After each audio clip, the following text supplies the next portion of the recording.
viejo hidalgo se rompe para ser ruana. Y 4 rayas componen el castillo y la cabaña.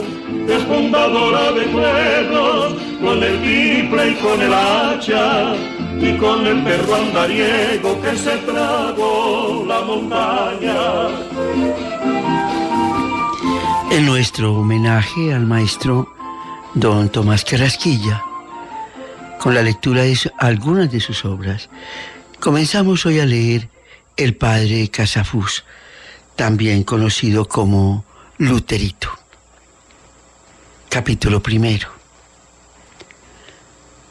La causa de todo fue la atrabilis, esa maldita atrabilis del padre Casafús que, sobre sacarlo de quicio y ennegrecerle el ánimo, lo arrastraba a la paradoja imprudente y al espíritu de oposición.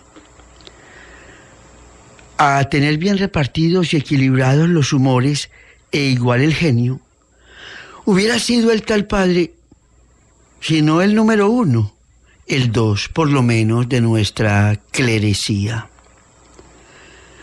Bien podría haber pasado en sus buenos tiempos por un sabio, no solo en lo eclesiástico, sino también, y acaso más, en lo médico y leguleyo.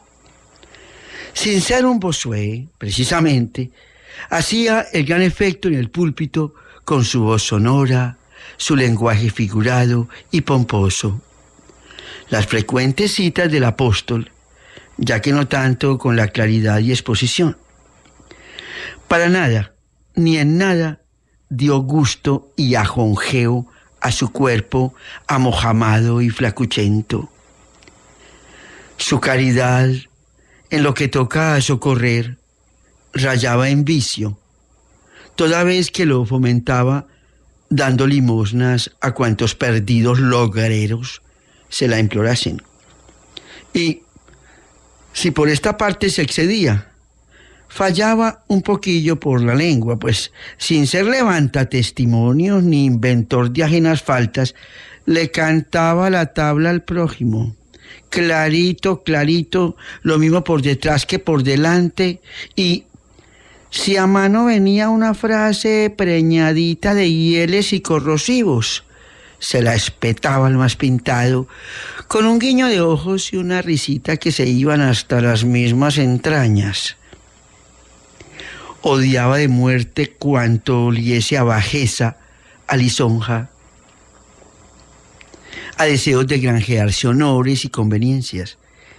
Y a quien le notase conatos de ello le ponía de servil, de lambón y tirabeque que daba asco. En sus genialidades periódicas, cuando el humor aquel se le subía al padrecito Casafús, era de rezar el trisagio y de quemar ramo bendito. Con tales mañanas y tal temperamento no era para conseguir muchos ascensos y prebendas. Así fue que siempre tuvo curatos paupérrimos, muchos cambios, andanzas y trashumancias, varios disgustos con feligreses y tal cual pelotera con sus superiores, el obispo inclusive. De todo lo cual resultó que el bendito sacerdote vino a quedar a la postre de clérigo suelto y en situación harto precaria y lastimosa. Con él vivían y de él dependían 2 bienaventuradas hermanas suyas, solteronas y achacosas, y un sobrino huérfano entre orate y bellacón que respondía al mote de maleta. ¿Acaso por las muchas novenas y oncenarios de sus hermanas? ¿Acaso por las recomendaciones de doña Milagros Lobo? Logró Casafús, no que lo tolerase el cura de San Juan de Piedragorda, que era la misma mansedumbre, sino aguantarse él mismo hasta asentar allí esos penates suyos tan mal traídos y zarandeados. Con unas miajas que le cedía el párroco por desempeñarlo en el confesionario, con las misas que le caían y con alguno que otro sermón en los pueblos vecinos, vivían los 4. Por allá tras un callejón, en una casita vieja y remota, y en un pie de ahorro y parsimonia, por parte de las señoras, que aquello parecía cosa de milagro.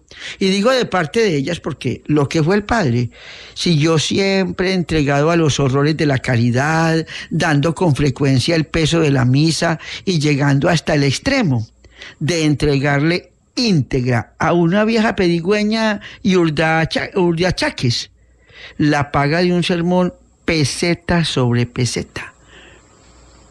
De todos estos desmanes y calaveradas se querellaban las dos hermanas ante su amparo y égida. La misia Milagros ya nombrada, señora tan pobre como ellas, pero de mucho fuste y gran representación en el pueblo y fuera de él, por su piedad honda y bien humorada, su trato y don de gentes, y más que por todo esto, por su labia y sus argucias de mujer criada en las intrigas y campañas de la vida. También era solterona, último vástago de una familia, y sostenía a su padre octogenario y paralítico. Estamos hablando de doña Milagros Lobo, que va a ser un personaje muy importante en nuestro cuento El Padre Casafús.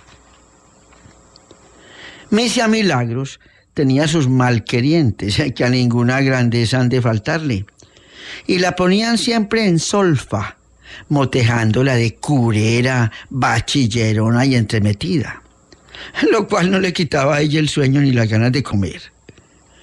Y cuando con el chismorreo e infidencias lugareñas le salía alguno con que Mengano dijo esto y Sutano agregó aquello, decía siempre en tonito filosófico: bah, enemigos como esos, me dé Dios. Y tan amiga como antes, o más acaso, que si daba con ellos se les metía por el ojo de una aguja con amables chanzonetas y con las donosuras y sales de su cosecha. Y los deslenguados, sabedores de que ella estaba, al cabo de todo, aumentado y corregido por los chismosos, se quedaban tamañitos, no sabiendo si eso era humildad o picardía, de veras o de mentiras. Mal podrían, pues, atajarla las hablillas en su empeño de meterse hasta el gollete con la familia Casafús, máxime cuando ella olió, no bien les hizo la primera visita, que allí podía gestionar y emplear dignamente su iniciativa, celo por el prójimo y su don especialísimo de consejo. ¿Y tú qué lo pensaste? Dirigió e industrió a las pusilánimes viejecitas, influyó en el párroco en favor del curita forastero y creóle atmósfera en todo el pueblo a aquella gente justa y evangélica.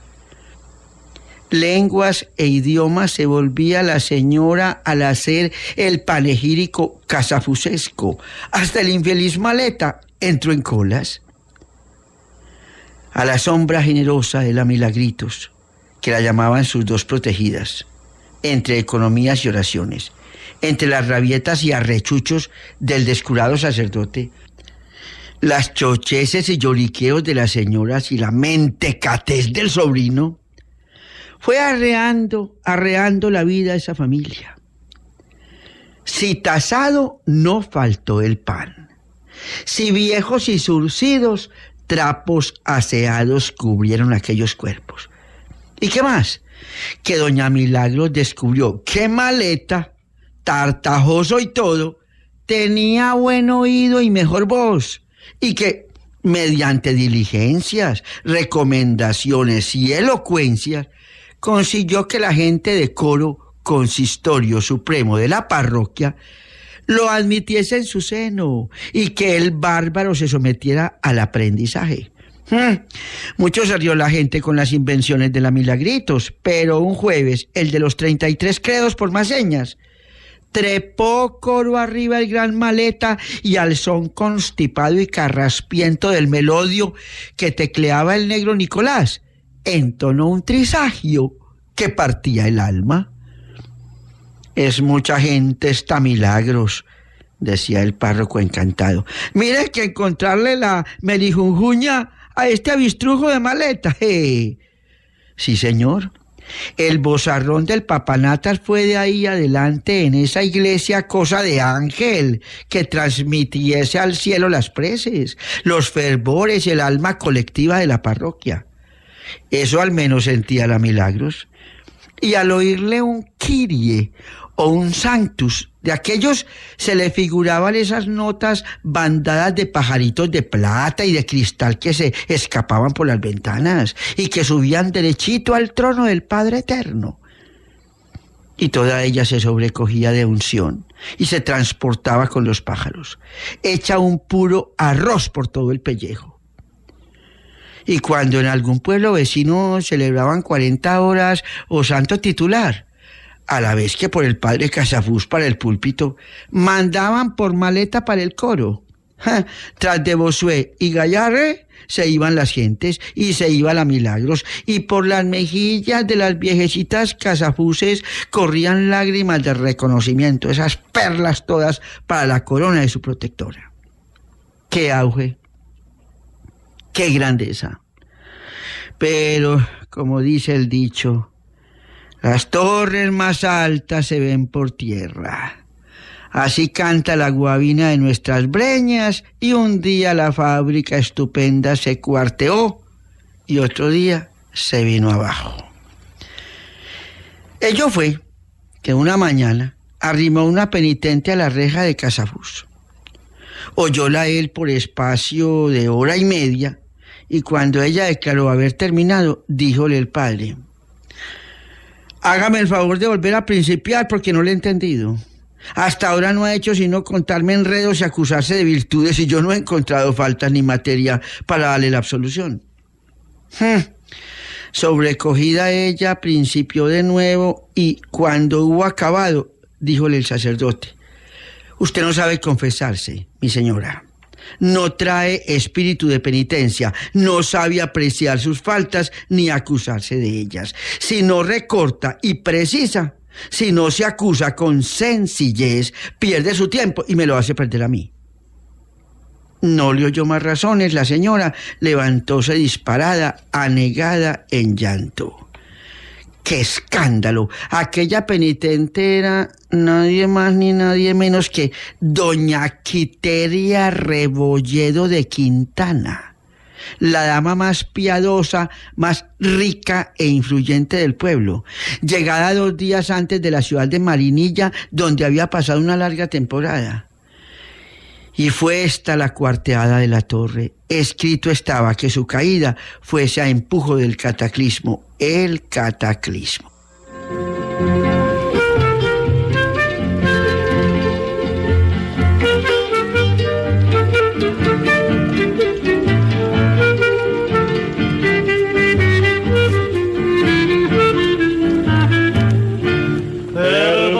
Perdona si te desvelo con mi canción importuna, si te pido algún consuelo, cantando con loco anhelo bajo el fulgor de la luna.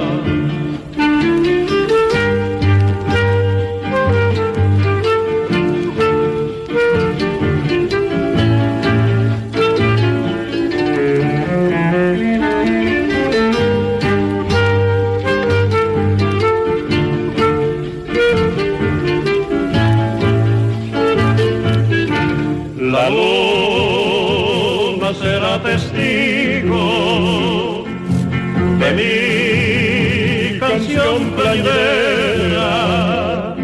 Si estás soñando conmigo, con el alma te bendigo, mi sultanita hechicera.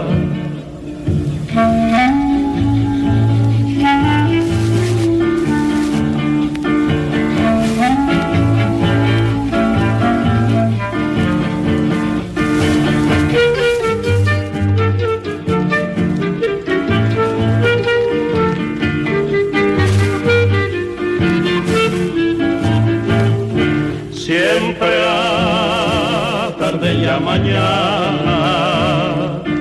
yo lamento mi fortuna.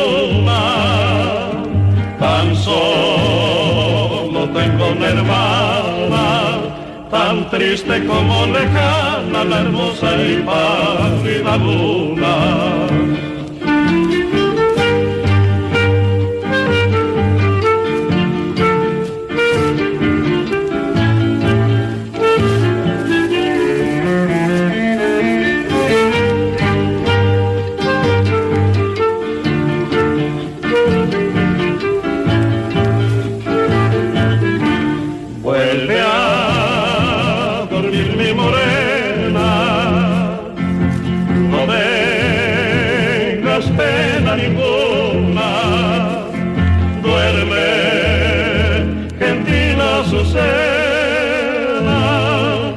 Que yo cantaré mis penas bajo el fulgor de la luna.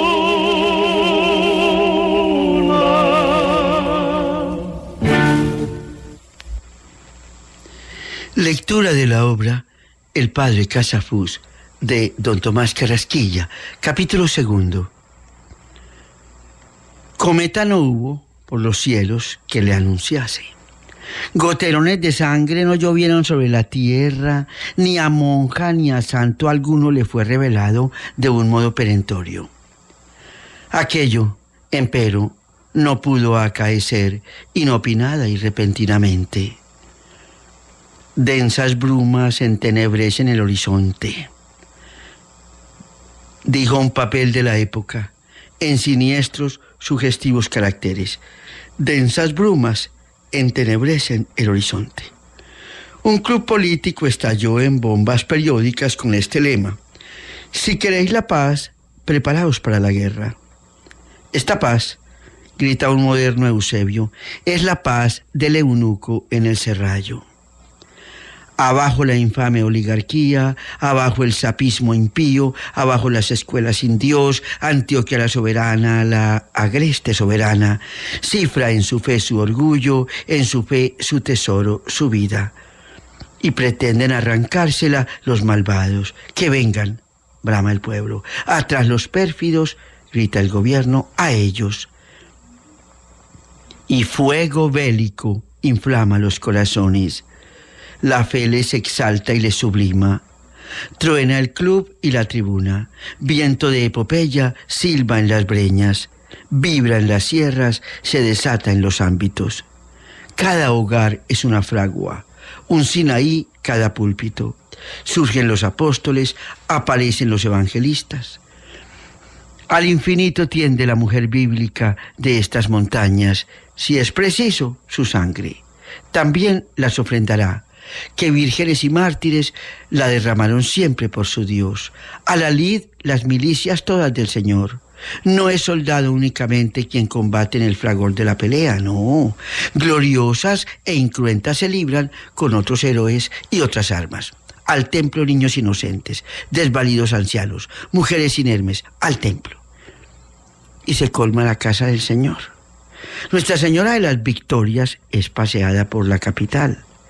Santos milagrosos, vírgenes doloridas, sangrientos nazarenos son sacados de sus nichos y llevados a hombros por calles y por plazas.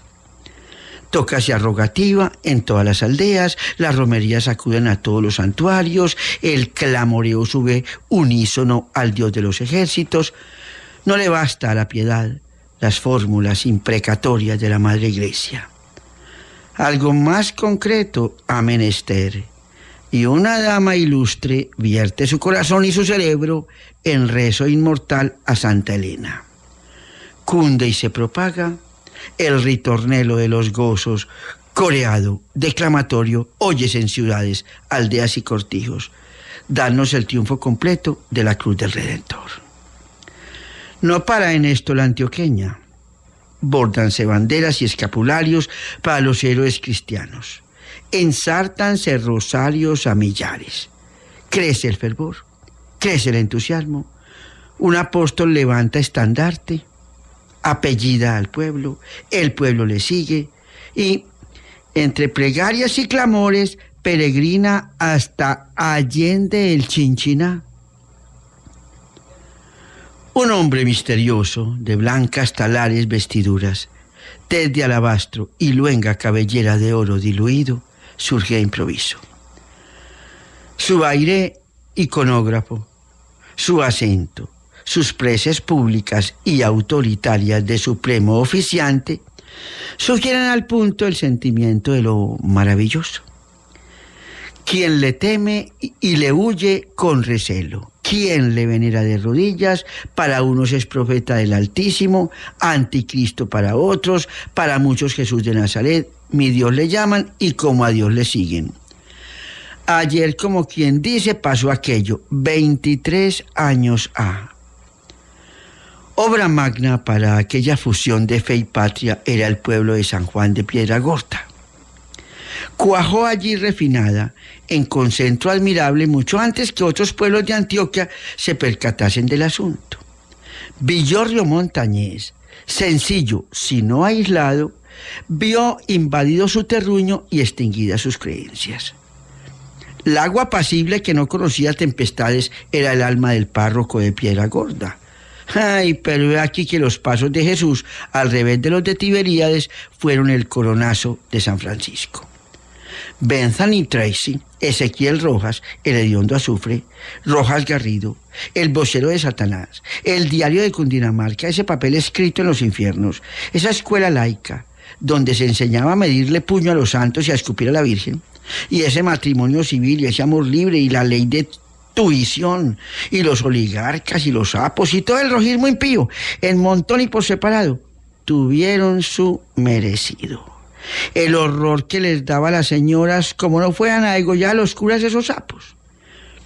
El párroco, presbítero Ramón María Vera, curita de misa y olla, de una simplicidad enteramente evangélica, aficionado en exceso, por pasatiempo e higiene solamente, a las faenas y asuntos pecuarios, sabía más de terneros y muletos que de embelecos filosóficos, literarios y canónicos. Pero qué inhumano tuvo su ejeria. Era la del párroco. El párroco tenía una ejeria llamada Don Efrencito Encinales. Recordemos que el párroco se llama Ramón María Vera. Ay, Efrencito Encinales, paño de lágrimas de todo el vecindario y el ser más útil, ocupado e improductivo de la creación. Sin tener industria ni profesión alguna, las ejercía todas, fuesen serviles o científicas, rurales o urbanas, artísticas o mecánicas. Era universalista en remiendos, componendas, remontas y soldaduras. Lo mismo se las sabía con máquinas de coser que con totumas desportilladas. Lo mismo con losas rotas que con latas carcomidas. Le cortaba al cura el pelo y las sotanas, le hacía la barba y la corona, retocaba los santos, arreglaba la iglesia en los grandes días y labraba la pólvora para las fiestas, con todo y girándulas y castillo. Recetaba por Buchan, lo consultaba a cada paso y, mediante una antonomasia admirativa de su cosecha, le llamaba siempre el autor. En eso de pólizas, memoriales y escribanías era el número 1 de Piedragorta, Efrencito Encinales. Rayaba muy alto por lo artístico e inventivo. Escupía en raíces de guayabo unos crucifijos extenuados, de llagas azules y anatomía sarmentosa y antihumana. Y hacía estupendas creaciones en todo asunto santuario y decorativo. Era Efrencito Encinales, lector incansable de La Caridad, Augusto Nicolás y Fray Sinous. Se sabía al dedillo al Padre Jaén, cartas de un sacerdote católico y Las Sirenas, libros y autores que citaba con frecuencia. Con decir que fue él, Efrencito Encinales, quien leyó varias veces las 7 palabras en el púlpito, así está dicho su religiosidad. Increíble era la duración de sus ropas y prendas de vestir y ejemplares su pulcritud en traje, palabras y acciones. Nunca se supo a ciencia cierta su estado. Las malas lenguas aseguraban que era descasado y que su cara mitad andaba muy campante por esos mundos del Cauca. Lo cierto es que un día apareció en el pueblo procedente, según él, de la Vega de Supía, que resultó ser tío segundo de las señoritas Encinales y que de tiempo atrás vivía con ellas en el santo temor y amor de Dios, sin que él hubiera precisado nunca qué clase de vínculos dejara en Supía. Solo el padre Vera estaría en el secreto, por ser el tío su hijo de confesión. Y ello no debía ser cosa mala ni pecaminosa por parte de Frencito, porque su confesor le quería como a las niñas de sus ojos, como a las niñas de sus ojos. Lo admiraba por sus muchas industrias y sapiencias, y le habría hecho luego su consejero y factotum, creyéndole a ojo cerrado cuanto dijese y opinase. Ay, vea pues.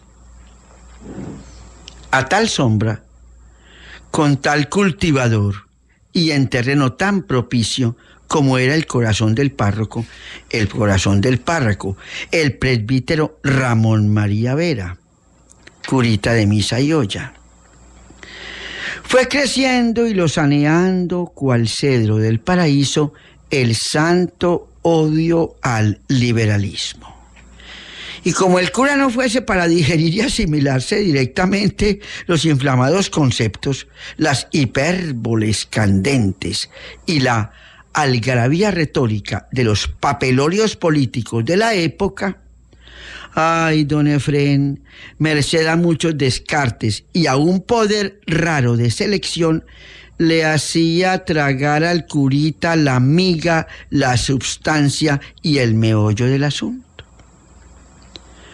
Una vez la luz en el indisciplinado cerebro del sacerdote, el maestro le desprendía los corolarios y le señalaba el derrotero.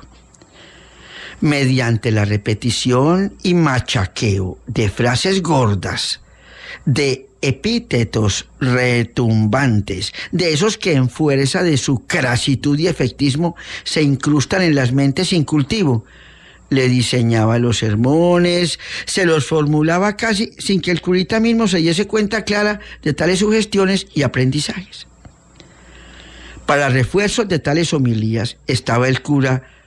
¿A qué quieres boca? Pues don Efrencito Encinales, le historiaba a toda hora las horripilancias ejecutadas por los liberales, haciéndole cada biografía de corifeo rojo que el cura los veía todos haciendo borbollones en la paila mocha. En honor a la verdad, cúmplenos decir que don Efrén se sentía llamado por la providencia a iluminar a aquel oscuro sacerdote y que obraba, por ende, con el celo de una madrina que enseñase el catecismo a algún su ahijado huérfano. Auxiliar poderoso de don Efrén, aquí viene. Alma tal vez de tan laudable empresa era la señora doña Quiteria Rebolledo de Quintana. Pues si él se iba a la cabeza del discípulo, ella, a fuer de hembra, le asestaba derecho al corazón y se lo henchía de fervores y lo hacía hervir en entusiasmo. Todo se reunía en Quiterita para el caso. Una amistad santa con el cura que día por día se acendraba más, una de esas piedades ostentosas que necesitan ruido y aparato, una susceptibilidad siempre enconada por los intereses de la iglesia, unas ansias de apostolado que le devoraban, la comezón de figurar, de ser la dueña de todas las situaciones altas y piadosas, un espíritu inquieto, ávido de novedades, su instinto de dominio y protección, desarrollado por el caciquismo lugareño. Ese instinto suyo que la ponía en pugna abierta con cuanto se apartase de sus gustos y opiniones y no estuviese bajo su influencia y jurisdicción, que la hacía amar con adhesión insana todo lo que llevase su sello y la marca de su fábrica. Y por remate de tal castillo, el trueno gordo, su firmeza y su desprendimiento políticos célebres en todo el orbe desde los tiempos del viejo Mascachochas. Tampoco era ninguna ignorante la señora de Quintana, no señores. Sabía mucho, pero mucho Telémaco. Había leído el Evangelio en Triunfo y todo el año cristiano. Y entendía en liturgia bastante más que el padre Vera. Era viuda muy rica y sin hijos. Y si en la guerra de Mosquera había gastado 300 pesos en postas y pertrechos y en comprarles chopos a los soldados enemigos, iba ahora a reparar en unos ridículos miles. Mentarle rojos a Misia Quiteria en cuanto se le ponía que había rojos en la costa. Ya estaba la señora brotada de ojos, inflada de carrillos y gaga perdida de la pura incomodidad. Así fue que cuando oyó el pum pum de la tambora y la voz del alcalde que declamaba el decreto guerrero desde los balcones de la casa consistorial, voló la viuda transfigurada a la alcaldía. Ofreció 200 pesos en empréstito para los gastos preliminares, hizo alistar varios sobrinos y allegados y, con pasmo del párroco y de la autoridad, declaró que a tener 10 años menos estaría pronta a ceñirse las bragas, el chafarote y demás arreos bélicos y a arremeter contra la canalla impía cual otra doña Marucha Martínez. Con el decreto había venido la orden de levantar en el pueblo un batallón. Ni el alcalde, ni el cura, ni Misia Quiteria trepidaron un instante.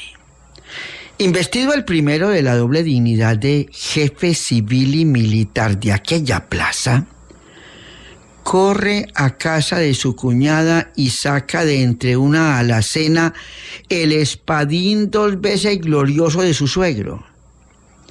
Un espadín esgrimido en los sangrientos campos de Playas y Carolina, con estregones de polvo de lusa por lo metálico, con unión de gordana por las correas.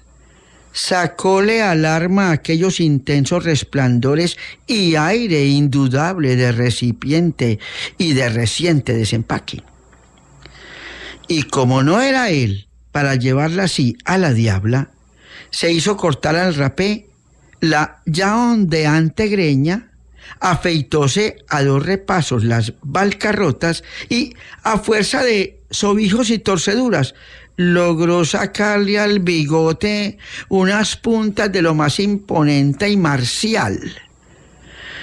Calzado que se hubo los magnos botines de baqueta, herrados con carramplones, cambiados que fueron el pantalón semanero y la ruana habitual por el flux de paño negro de las grandes festividades, ciñóse al cinto la ilustre espada, recientemente restablecida, y con estruendo horrísono de cobre y de herraduras tiró por media plaza hasta la comandancia, transformado, desconocido, entre la admiración de todo el pueblo. El padre Vera, tan escaso en antes de la divina palabra, se desbordaba ahora en la misa, en la visita al Santísimo, en el rosario vespertino, en las salves de los sábados y en el trisagio de los domingos. Cada cristiano de 14 a 64 años estaba en la obligación de ir a defender la religión, y a cada prédica se enrolaban 10 o 12 voluntarios, 4 o 5 tibios y algún oliscado de rojismo sacado de por ahí de alguna madriguera. Don Efrén se gloriaba en su discípulo. Misia Quiteria, entre tanto, sudaba las mantecas en 1000 andanzas y ajetreos. Apenas le llegó de Medellín el valioso encargo de rasos y tafetanes, de sedas, hilo de oro y lentejuelas, reclutó todas las señoras más hábiles en el arte de Penélope, armó en su casa un bastidor y a bordar y a bordar. ¡Ay, qué delicia! Ella influyendo de ese modo, su trascendencia política y religiosa puestas en evidencia, su piedad en triunfo ¡Qué éxtasis! Una emoción de tiernos escalofríos le pasaba a Misia Quiteria para entrarle un rapto de elocuencia. El séquito bordante tan pronto prorrumpía en jubilosas interjecciones, tan pronto callaba subyugado. La señora tomaba resuello por momentos, oías entonces el trabajo. Y aquel crujir unísono de agujas al pasar por el templado trapo era para Misia Quiteria el himno augusto del civismo femenil. El tiempo se angustiaba. Trabajaban día y noche. El chocolate de canela con almojábanas y las cocadas con ajonjolí, timbres privativos de la repostería de Quiteria, iban y venían apetitosos y fragantes. El chocolate de canela con almojábanas y las cocadas de ajonjolí.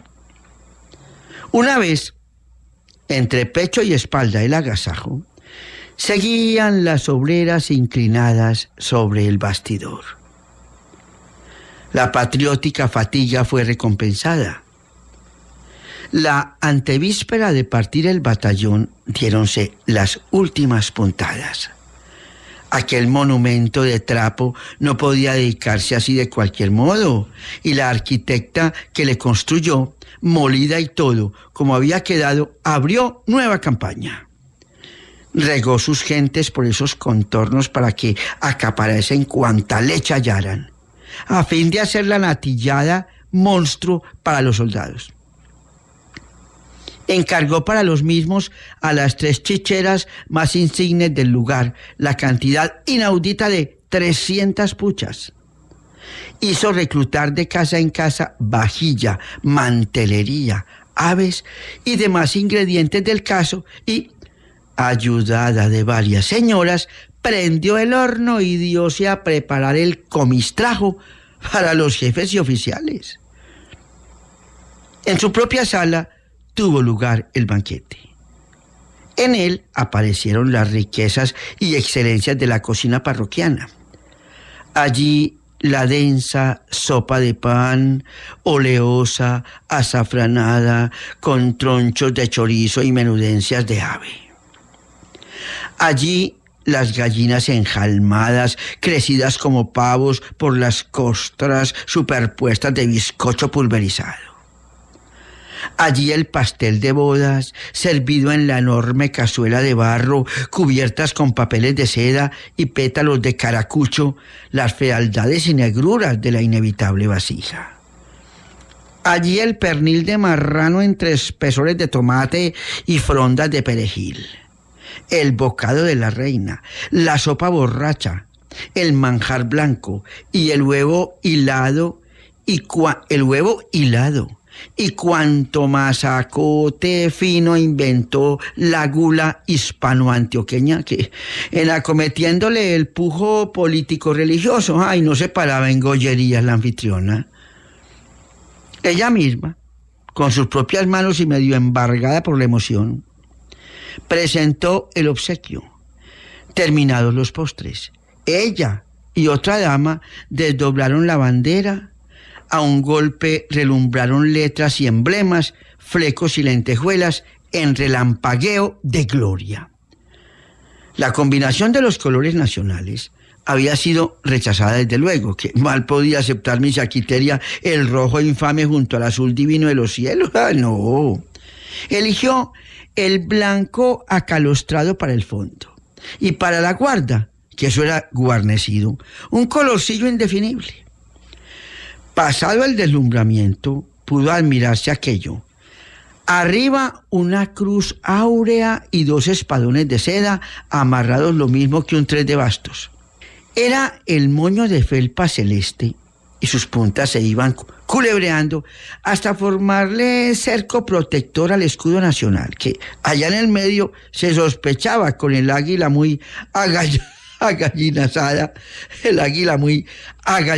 la pobre, las banderas más que confusas, los cuernos vacíos y la granada muy patente y encendida. Y abajo, en letronas de oro y de azul, iba el busilis, que decía así: las matronas piedragordeñas al batallón Pío IX. Y en la bordadura de aquel matronas había una corrección de ternura, una valentía del patriotismo, un grito de protesta. Al contemplar Misia Quiteria esas 8 letras y el simbólico moño ideado por Efrencito, toda se estremecía de fruiciones. Veía la religión triunfante, rematada la rojería y a Parra aplastado entre los escombros del Capitolio. Don Efrén iba traduciendo el lenguaje del bordado. Oído lo cual por jefes y oficiales declararon, primero, que esa bandera era lo más hermoso y expresivo. Segundo, que las matronas piedragordeñas eran las más decentes del mundo. Y tercero, que Misia Quiteria era la matrona de las matronas. Don Efrén agregó por su cuenta y riesgo y con énfasis profético que los emblemas y dibujos eran la intuición de la piedad, la prenda segura de la gloria, como decían las letanías del Santísimo Sacramento. Y que antes de un mes la religión católica envolvería a toda la República, ni más ni menos que el moño alegórico al bordado escudo. Cura, damas y milicianos quedaron persuadidos, y el banquete terminó entre efusiones y discreteos dulcísimos, algunas frases de Telémaco, vapores de Oporto en más de una cabeza, y más chisporreante aún, la llamarada religiosa.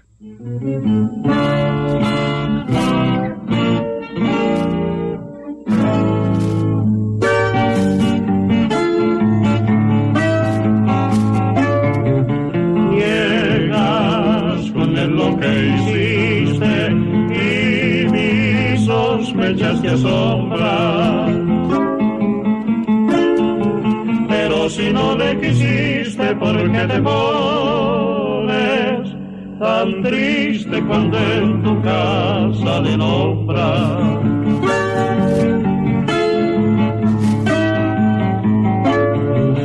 Niegas con él lo que hiciste y mis sospechas te asombran, pero si no le quisiste, ¿por qué te pones tan triste cuando en tu casa le nombran?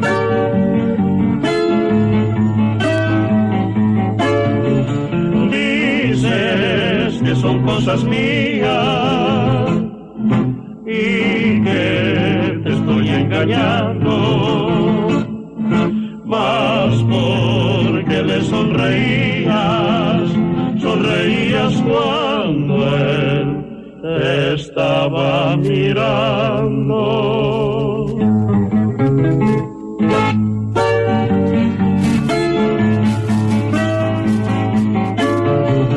Si aún en no ser te empeñas, como pareces, si el que odia y tú le desdeñas, ¿por qué tantas veces os vi entenderos por señas?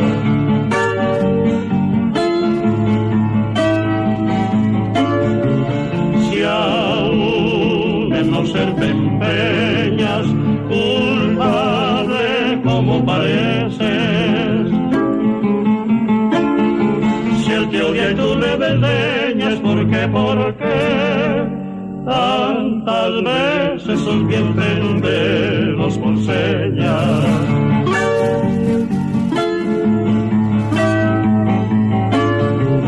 Si no dejaste en derroche de amor que te acariciara, porque te azotó una noche con el pañuelo la cara.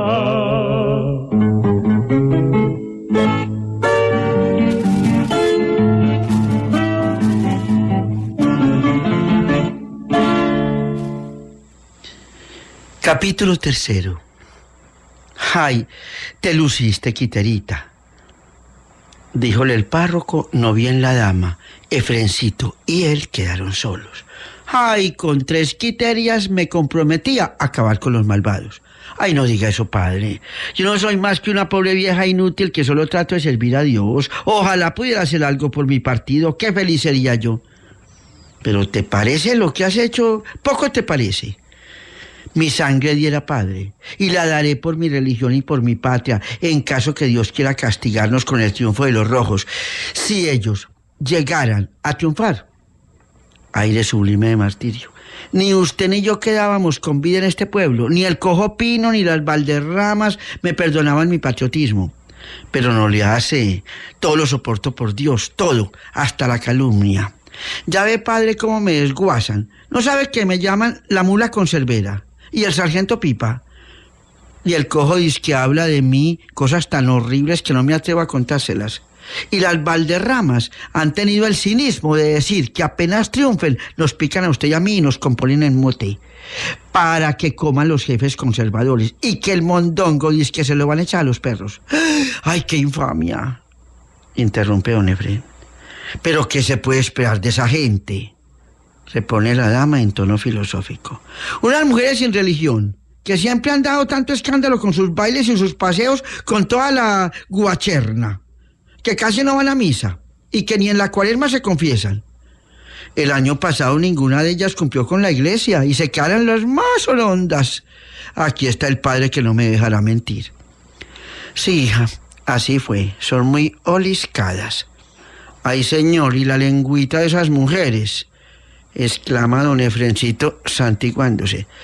A mis sobrinas, como las llaman, es las carangas del Señor, por lo virtuositas e iglesieras, y como son tan bonitas. Eso ya no se puede tolerar, padre Vera, prorrumpe Quiterita disparada. Eso es una blasfemia, decir que Dios tiene carangas. Y van al templo, podían ir a adorar sus dioses falsos, herejes, oligarcas. Si no hay nada tan horrible como gente sin religión, Dios puede mandarnos un castigo por esas mujeres. Esas son cosas que les enseña el cojo, que es uña y carne con ellas, dijo don Efrén. Figúrese ese hombre que fue el discípulo amado de Rojas Garrido y el tantas guascas del Colegio del Rosario. Apenas cumple con su deber. Por eso tiene el pelo que tiene, vocifera la señora. Esa llaga que le pudrió la pata fue castigo de Dios por sus blasfemias. ¿Qué tal si no le cortan media? Si así, mocho, es tan insoportable y tan perverso, ay, cómo sería bueno y sano. Pero, ¿qué están pensando las autoridades?, replica Efrencito. Que no destierran a ese hombre o le ponen una mordaza. Ese es el peor enemigo del gobierno. ¿Mordaza?, exclama la señora con desprecio irónico. Las cosas que se le ocurren a Efrencito, si le dieron la ciudad por cárcel, si van a premiarle su rojismo. ¡Ay, Quiterita es tapa tremenda!, dice el cura. No, padre Vera, replica ella pasando de lo burlesco a lo patético. Mientras los jefes de esta plaza anden con ese mimo y esas consideraciones, mientras haya sacerdotes que se callen y las autoricen, lo autoricen todo con su silencio, tendrá enemigos la iglesia de este pueblo y los tendrá el gobierno. Vea, padre, los oligarcas están como gusanos de cosecha. Aquí se puso la señora en pie, hizo la lista e incluyó en ella a doña Milagros y al padre Casafús. Todos son rojos solapados, toditos. No se destapan en público de miedo al destierro y a los compartos, pero son los peores enemigos que tenemos. Así es, apoya don Efrén muy convencido.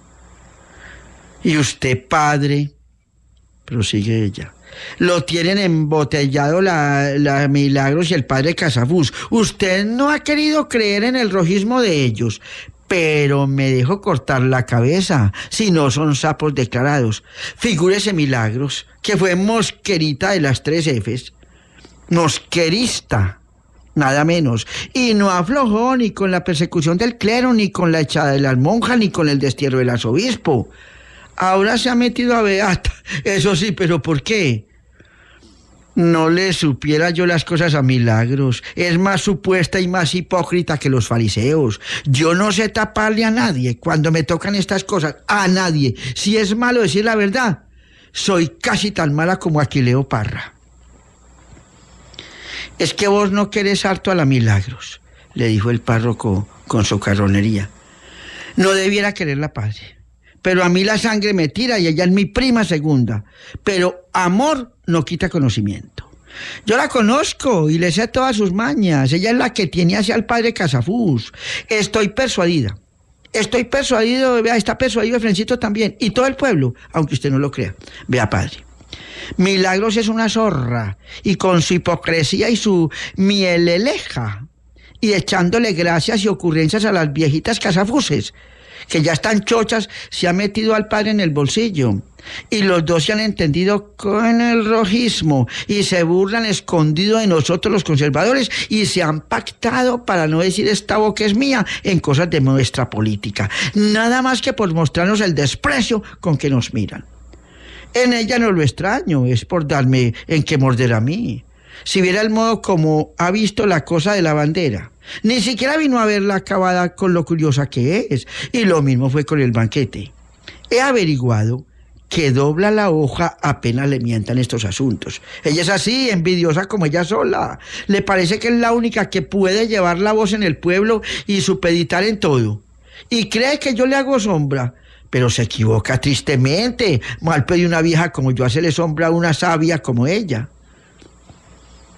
Efrencito y el cura enmudecían como avasallados por las potencias de esta dama recalentada, y la matrona Piedragordeña prosiguió luego.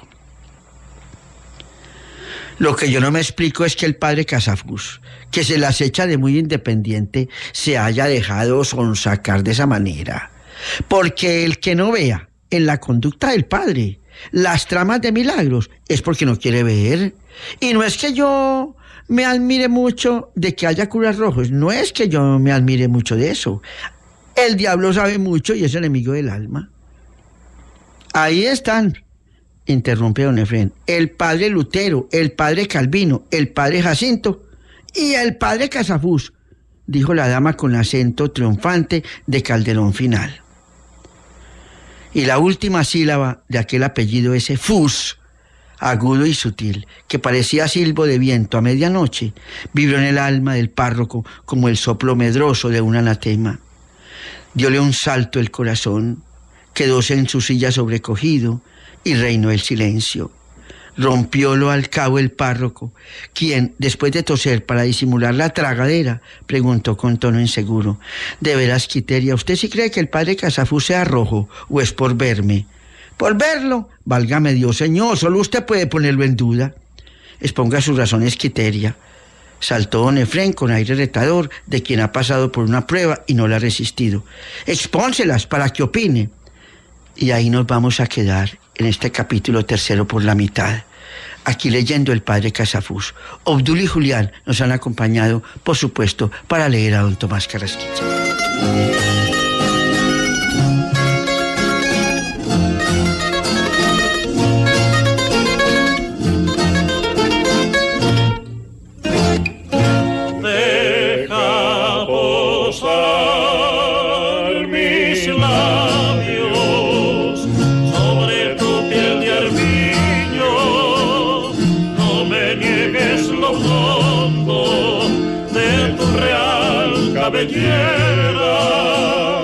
Más deja que me duerma como si fuera un niño en tu regazo ardiente, como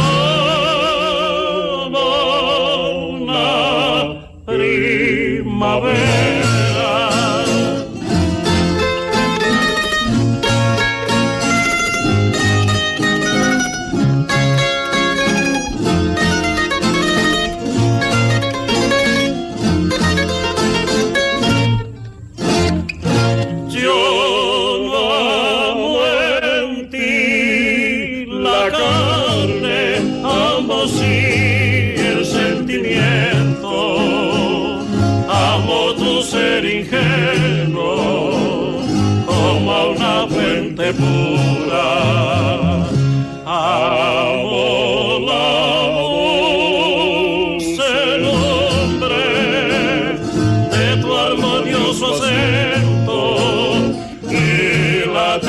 belleza inmensa de